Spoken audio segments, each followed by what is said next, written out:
भुवः स्वः तत्सवितुर्वरेण्यं भर्गो देवस्य धीमहि धियो यो नः प्रचोदयात् ॐ शान्ति शान्ति शान्तिः. Namaste, my dear friends.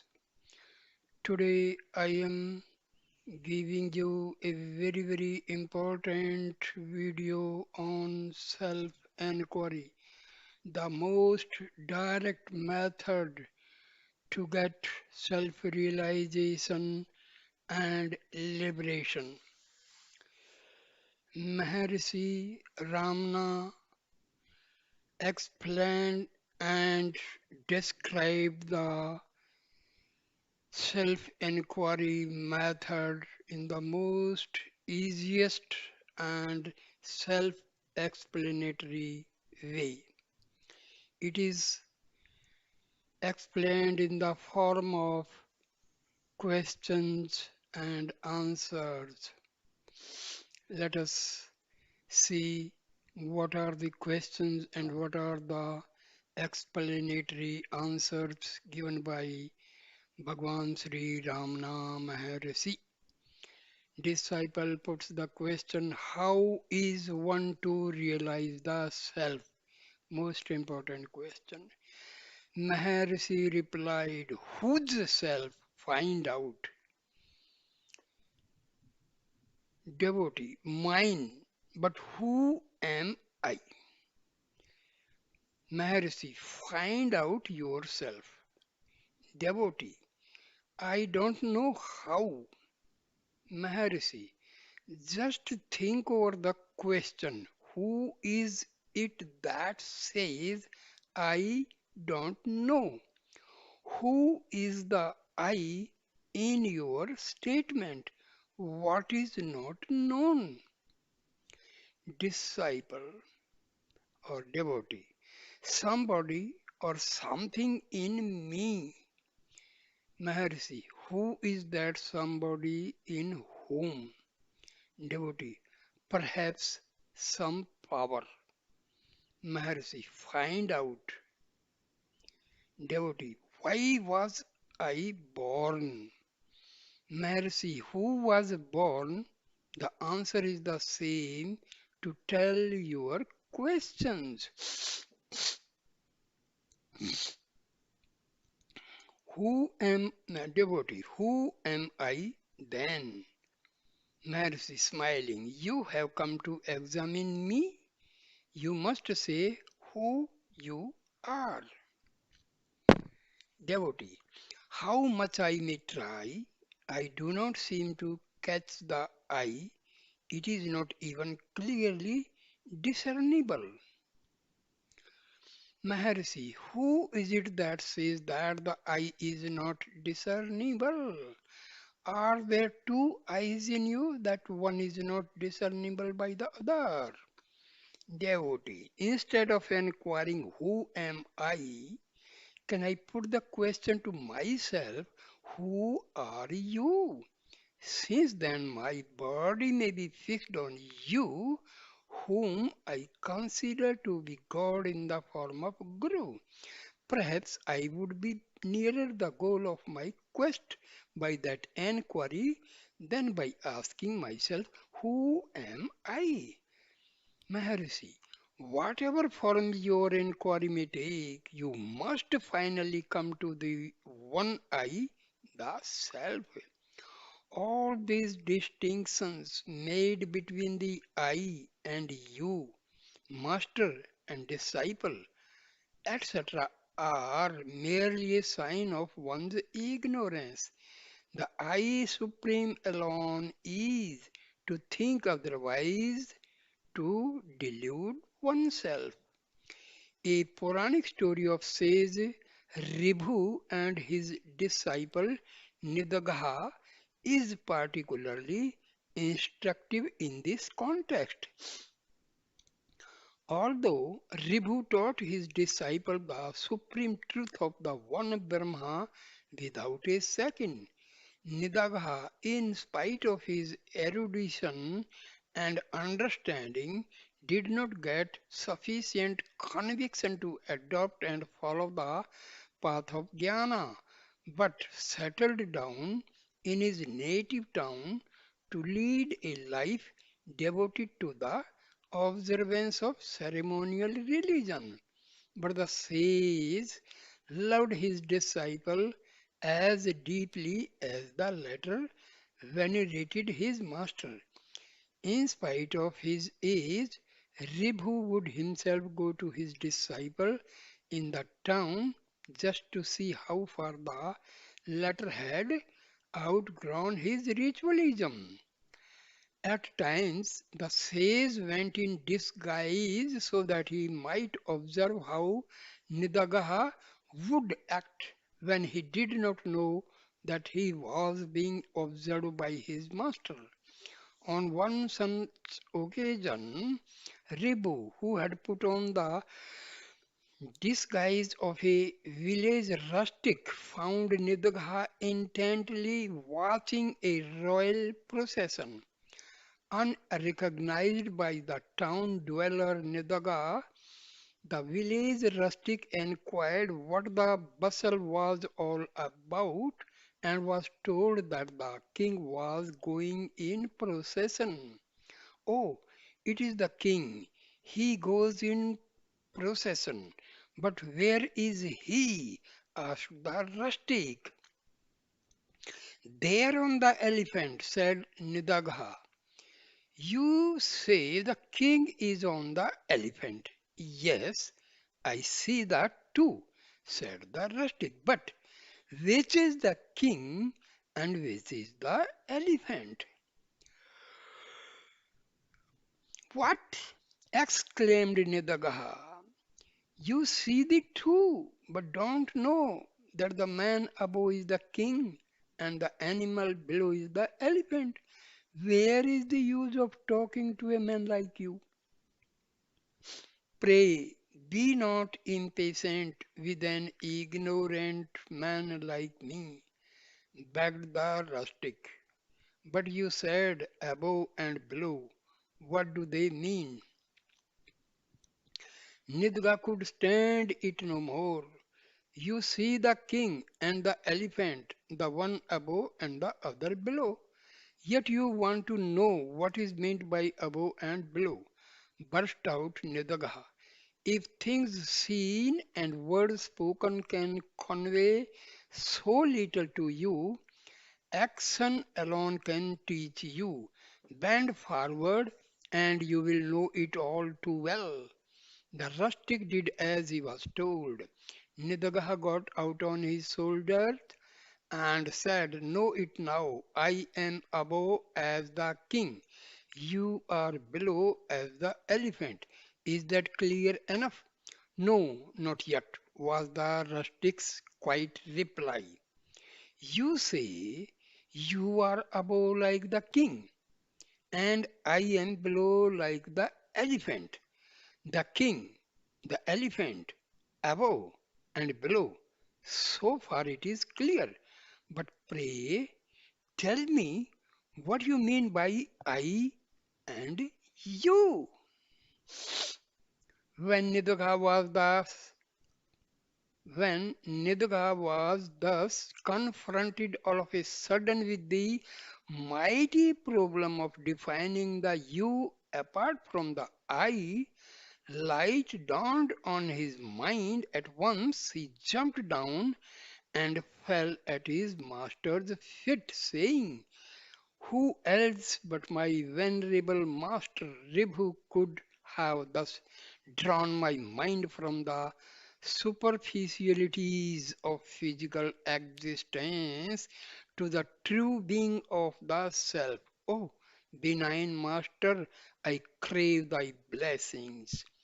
Therefore, while your aim is to transcend here and now these superficialities of physical existence through Atma Vichara, where is the scope for making the distinctions of you and I, which pertain only to the body?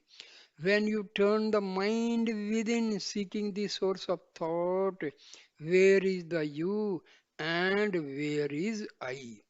You should seek and be the self that includes all. Devotee, but is it not funny that the I should be searching for the I? Does not the enquiry, who am I, turn out in the end an empty formula? Or am I to put the question to myself endlessly, repeating it like some mantra? Maharshi, self enquiry is certainly not an empty formula. It is more than the repetition of any mantra.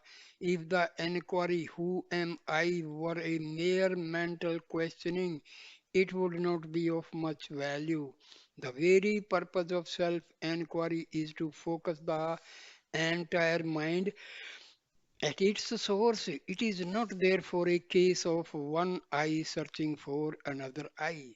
Much less is self enquiry an empty formula, for it involves an intense activity of the entire mind to keep it steadily poised in pure self awareness. Self inquiry is the one infallible means, the only direct one to realize the unconditioned absolute being that you really are. Devotee, why should self inquiry alone be considered the direct means to jnana? Maharshi replied, because every kind of sadhana except that of Atma Vichara presupposes the retention of the mind as the instrument for carrying on the sadhana, and without the mind it cannot be practiced. The ego may take different and subtler forms at the different stages of one's practice, but is itself never destroyed. When Janka exclaimed, "Now I have discovered the thief who has been ruining me all along, he shall be dealt with summarily," the king was really referring to the ego or the mind. Devotee, but the thief may well be apprehended by the other sadhanas as well.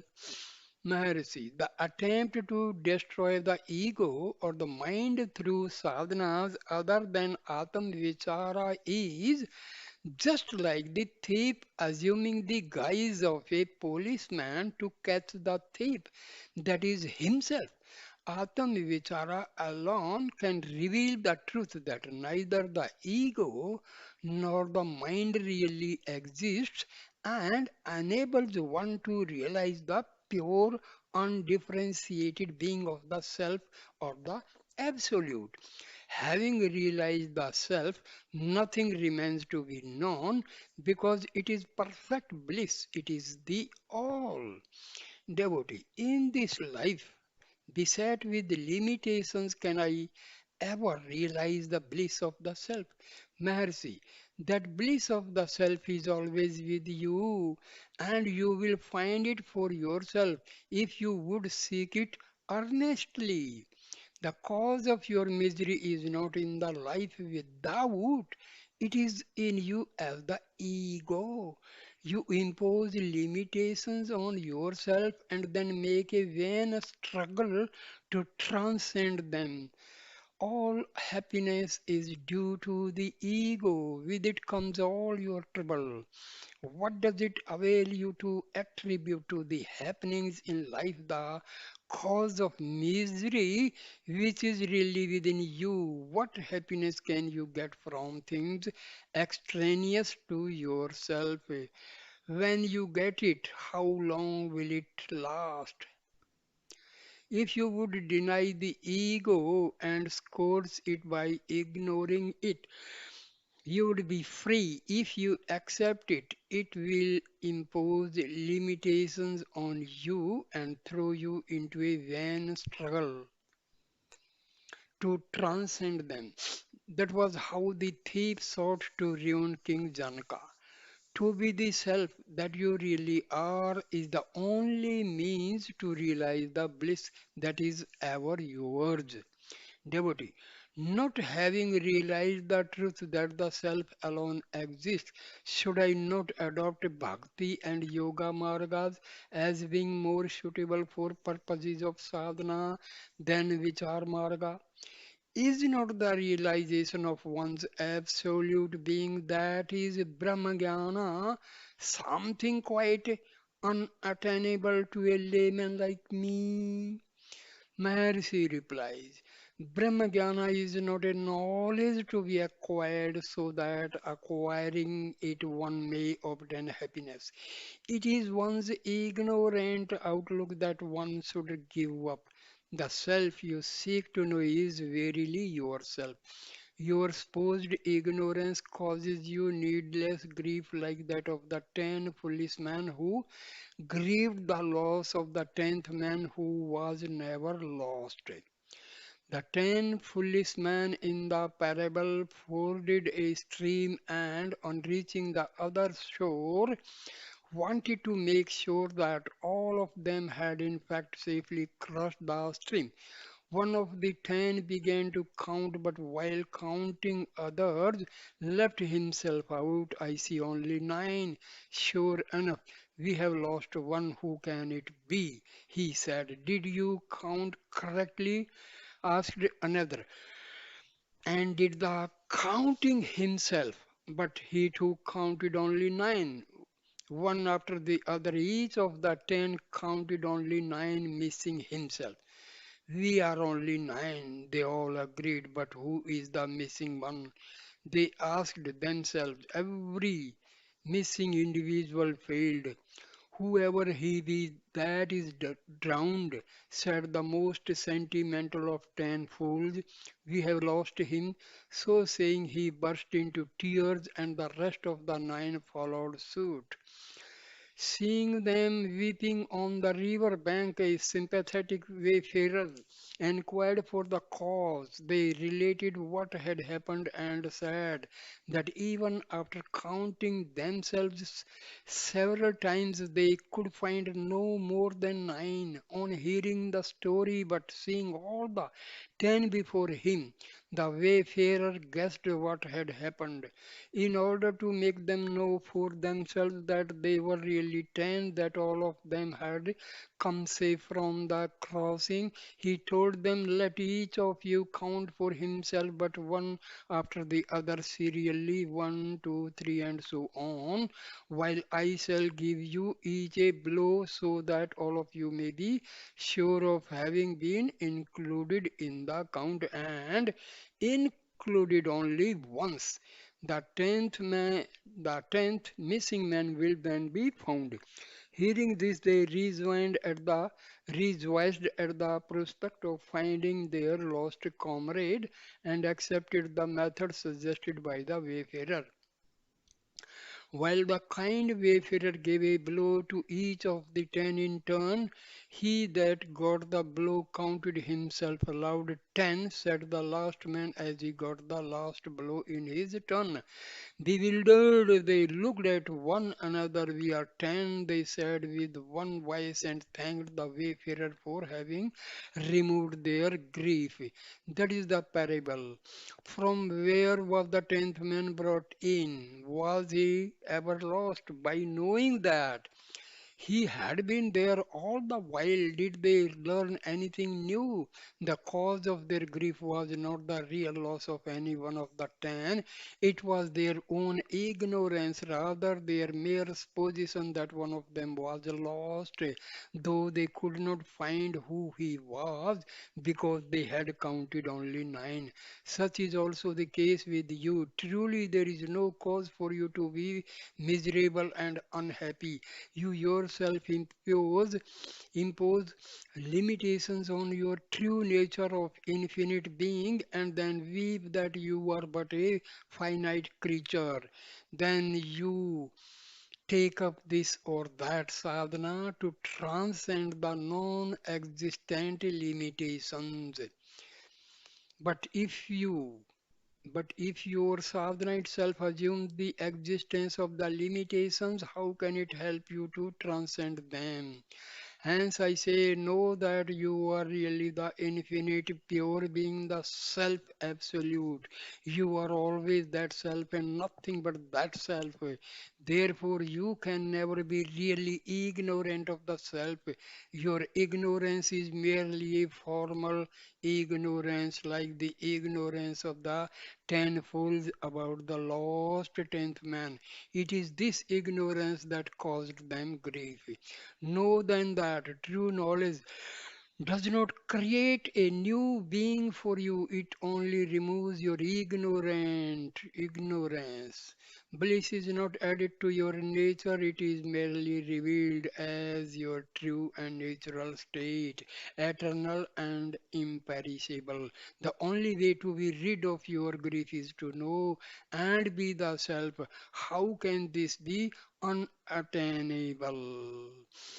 This is wonderful description and explanation given by Bhagwan Sri Ramana Maharshi. So here I end the video. Thank you, my dear friends, for listening with patience. Please like, comment, and share the video and subscribe my channel so that I continue giving you the wonderful videos describing Advaita Vedanta as it is explained by our sages and saints like Maharshi Ramana and Paramhamsa Ramakrishna, Paramhamsa Yogananda, Bhagwan Sri Satya Sai Baba, and many more. So thank you, my dear friends. Thank you. Namaste.